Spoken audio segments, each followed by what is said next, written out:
มะขามส้มมะขาม นี่คนต่อยมะขาม อยู่บ้านตัวเองมีต้นมะขามใหญ่แล้วก็ต้นงิ้วแล้วก็ต้นไม้สัก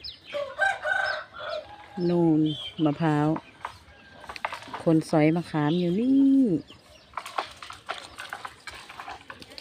จะปอกเอาไปกินกรุงเทพนี่จะฟังงามๆมึงติบ่รีบกับนี่จะฟังงามๆเด้อ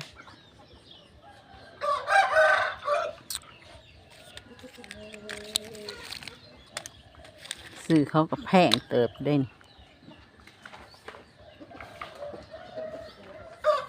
มะขามเปรี้ยวเอาไว้ใส่ต้มใส่แกง